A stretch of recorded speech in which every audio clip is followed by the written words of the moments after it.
Passons à la question suivante. Allez-y. Bonjour, je m'appelle Jenny. Je suis en 2e année et j'ai une question à vous poser à tous les trois.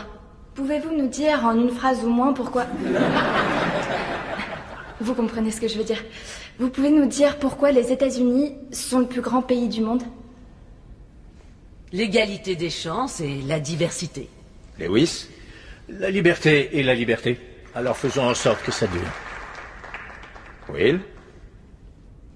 Les New York Jets. Non. Je veux une réponse sérieuse cette fois. Qu'est-ce qui fait des États-Unis le plus grand pays du monde? Eh bien, ils viennent de le dire, l'égalité des chances, la diversité, la liberté et la liberté.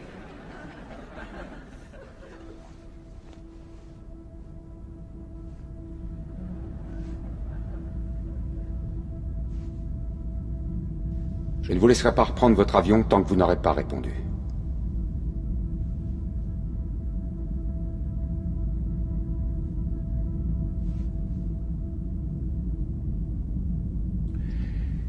Bien, notre Constitution est un vrai chef-d'œuvre. James Madison était un génie.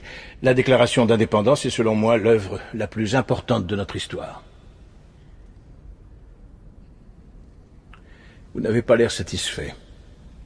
La première est une liste de lois et la deuxième une déclaration de guerre. Je veux entendre une réponse plus personnelle. Pensez aux gens qui vous écoutent. Pourquoi les États-Unis Les États-Unis sont-ils ne sont pas le plus grand pays du monde, monsieur. Là voilà ma réponse.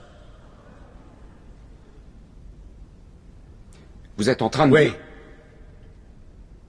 Parlons de vos Bon, différentes... d'accord. Sharon, l'aide à la culture est une cause perdue. C'est qu'1 centime en moins sur notre fiche de paye. Il peut attaquer là-dessus dès qu'il en a envie. Ça coûte pas de l'argent, ça coûte des voix. Ça coûte du temps d'antenne et des paragraphes en une. Tu sais pourquoi les gens n'aiment pas la gauche? Vous êtes des perdants.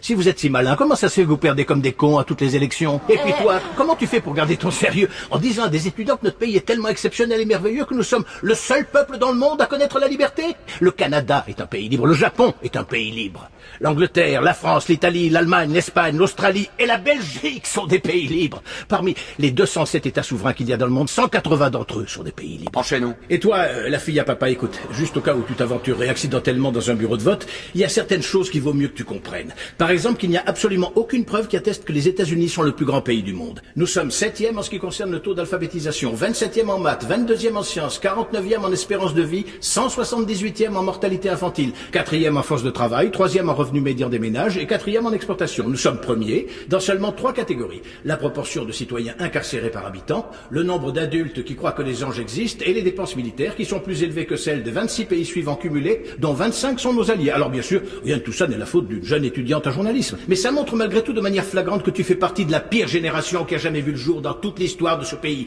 Si tu me demandes ce qui fait des États-Unis le plus grand pays du monde, la question est tellement conne que je n'ai aucune réponse. Yosemite.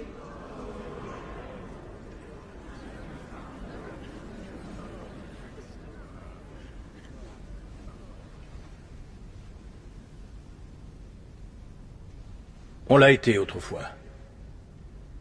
On luttait pour des causes justes.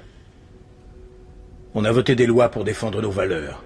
On en a abrogé d'autres contraires à ces mêmes valeurs. On menait des guerres contre la pauvreté, pas contre les pauvres.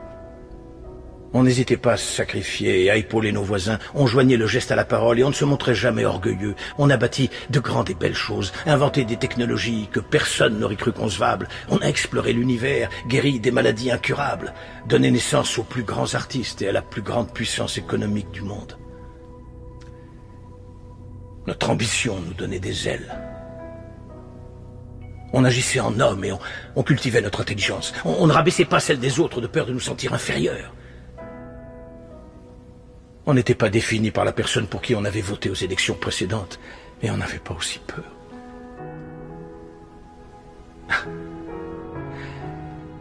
On était capable d'être et de faire toutes ces choses parce qu'on était informés.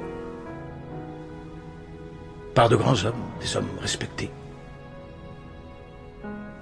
La première étape dans la résolution d'un problème est de reconnaître qu'il y en a un.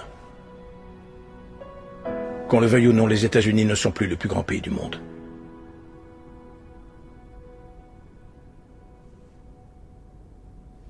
Ça te va ?